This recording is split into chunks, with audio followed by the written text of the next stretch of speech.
വീട്ടിലേക്ക് കയറി ചെല്ലുമ്പോൾ അനുവാദം ചോദിക്കാതെ, ഇത് വെറുതെ പറഞ്ഞതല്ല. ഇപ്പൊ നമ്മൾ അങ്ങനെ വീടിനകത്തേക്ക് കയറി ചെല്ലുമ്പോൾ ചിലപ്പോൾ അവർ ഔറത്ത് മറച്ചിട്ടുണ്ടാകണമെന്നില്ല, സ്വന്തം വീടാ, ആരുമില്ല. ചിലപ്പോൾ തലേ തുണി ഇടണമെന്നില്ല, ചിലപ്പോൾ മാക്സി ഇങ്ങനെ പൊക്കി കെട്ടിയിട്ട് അടുക്കളയിൽ ജോലി ചെയ്തോണ്ടിരിക്കുമായിരിക്കും. അല്ലെങ്കിൽ ബെഡ്റൂമിന്റെ അകത്ത് ആരുമില്ലാത്തത് കാരണം അവർ കിടക്കുകയായിരിക്കും. അല്ലെങ്കിൽ ഒരാൾക്ക് കാണാൻ പാടില്ലാത്ത എന്തെങ്കിലും സാഹചര്യത്തിലായിരിക്കും. അതുകൊണ്ട് നിങ്ങൾ വീട്ടിലേക്ക് കയറുമ്പോൾ, അതുകൊണ്ടാ പറഞ്ഞത് നബി സല്ലല്ലാഹു അലൈഹി വസല്ലമ തങ്ങൾ പറഞ്ഞു, വീടിന്റെ മുന്നിൽ ചെന്ന് ബെല്ലടിച്ചിട്ട് വീടിന്റെ വാതിലിന്റെ മുന്നിൽ നിൽക്കാതെ മാറി നിൽക്കാൻ. നബി തങ്ങൾ പറഞ്ഞു, നിങ്ങൾ വീട്ടിൽ ചെന്നിട്ട് ബെല്ലടിച്ചിട്ട് എന്ത് ചെയ്യണം? വീടിന്റെ വാതിലിൽ മുട്ടിയിട്ട് വാതിലിന്റെ നേരെ തന്നെ നിൽക്കരുതൊന്ന് മാറി നിൽക്കണം. കാരണം പെട്ടെന്ന് വന്ന് വാതിൽ തുറക്കാം. ചിലപ്പോ ആ സമയത്ത് എല്ലാവരും പണ്ടത്തെ പോലെ തലയൊക്കെ മറച്ചിട്ടായിരിക്കും. ഇല്ല, അതങ്ങനെ പടച്ചോനെ ജനലിൽ കൂടെ നോക്കാ വിളിഞ്ഞ് ഇങ്ങനെ ബെല്ലടിച്ചിട്ട് നോക്ക, ആരേലും ഉണ്ടോ? നമ്മൾ നോക്കാം. ഞാൻ എപ്പോഴും പറയാറുണ്ട്, മഹാനായ സയ്യിദുനാ ഉമർ ഇബ്നുൽ ഖത്താബ് റളിയല്ലാഹു തആല അൻഹു, ഉമർ തങ്ങൾ രാത്രിയിൽ ഭരണാധികാരിയായിരിക്കും, ഇങ്ങനെ ഇറങ്ങി നടക്കും. ഒരിക്കലും ഇങ്ങനെ പോകുമ്പോൾ ഗാനമേള കേൾക്കുന്നു, പാട്ട് കേൾക്കുന്ന ഒരു വീടിനകത്ത്. ഒരു കള്ളുകുടിയൻ വീടിനകത്ത് നിന്ന് പാട്ട് പാടുകയാ.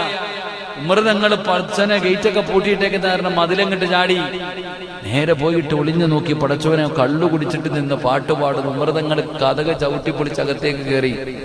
ഓനിങ്ങനെ വിറയ്ക്ക. ആരാ നിൽക്കണത്? ഉമർ തങ്ങൾ ഖലീഫയാ. കള്ളു കുടിച്ചിട്ട് ഇവൻ നിന്ന് വിറയ്ക്ക. പക്ഷെ അവന് ബോധമുണ്ട്. മനസ്സിലാക്കണ്ട, കള്ളുകുടിയനും ബോധമുണ്ടെന്നാ. ആ മനുഷ്യൻ ഉമർ തങ്ങളോട് പറഞ്ഞു, അല്ല ഖലീഫ, ഞാനൊരു തെറ്റ് ചെയ്തു, കള്ളു കുടിച്ചു, എന്റെ വീടിനകത്ത് വെച്ചു പാട്ടുപാടി, ഞാൻ ചെയ്ത തെറ്റ് തന്നെയാ. പക്ഷെ നിങ്ങളോ? ഞാൻ ഒരു തെറ്റ് ചെയ്തുള്ളൂ, കള്ളു കുടിച്ചു. ഞാൻ ആകെ ചെയ്ത തെറ്റെന്താ? ഞാൻ കള്ളു കുടിച്ചു. നിങ്ങളോ? എന്റെ വീടിന്റെ മതിരി ചാടി, ഒളിഞ്ഞു നോക്കി, അനുവാദമില്ലാതെ വീടിനകത്ത് കയറി. ഉമർ തങ്ങള് പടച്ചവനെ പൊരുത്തം ചോദിച്ചിട്ട് ഇറങ്ങിപ്പോയി. ഉമർ ഇബ്നുൽ ഖത്താബ് റളിയല്ലാഹു തആല വല്ലാതെ വേദനിച്ചു പോയി. കാരണം 3 തെറ്റ് ഞാൻ ചെയ്തല്ലോ അല്ലാഹ്. എന്റെ പ്രിയപ്പെട്ട സഹോദരങ്ങൾ, അതുകൊണ്ടാണ് നബി തങ്ങൾ പറഞ്ഞത്, വീടിന്റെ വാതിലിന് മുമ്പിൽ നിങ്ങൾ നിൽക്കരുത്, മാറി നിൽക്ക്. അത്രയും സൂക്ഷ്മത പുലർത്തണം ഒരു വീട്ടിലേക്ക് പോകുമ്പോൾ. അള്ളാഹു നമുക്ക് ഈമാൻ നൽകുമാറാകട്ടെ. ഇനിയെങ്കിലും പഠിച്ചോ, ഓടിക്കേറി പോകാൻ പറ്റുന്ന സ്ഥലമല്ലാതെന്ന്. വീട്ടിലേക്ക് പോകുന്നവൻ പഠിക്കണം. അള്ളാഹു നമുക്ക് ഈമാൻ തരുമാറാകട്ടെ. അസ്സലാമു അലൈക്കും. എല്ലാവരും റാത്തല്ലോ. ഇതെൻ്റെ യൂട്യൂബ് ചാനലാണ്. നല്ല നല്ല വിഷയമാണ്. എല്ലാവരും വീഡിയോ പൂർത്തി നോക്കണം. നല്ല നല്ല വാദമാണ്. സിറാജ് ഖാസിമിൻ്റെ വാദമാണ്. എല്ലാ വാദമുണ്ട്. പിന്നെ എല്ലാവരും സപ്പോർട്ട് വേണം. പൂർത്തി നോക്കണം വീഡിയോത്തിന്. പിന്നെ നല്ല നല്ല വിഷയൻ്റെ വാദമാണ്. എല്ലാം പൂർത്തി നോക്കണം, ഷെയറാക്കണം, സപ്പോർട്ട് വേണം. എൻ്റെ വീഡിയോ കുറച്ച് വീഡിയോത്തിൻ്റെ ടൈം കംപ്ലീറ്റ് ആയിട്ടാണ്. പിന്നെ എല്ലാം ഇതും എല്ലാവരും പൂർത്തി വാദം നോക്കുന്നില്ല.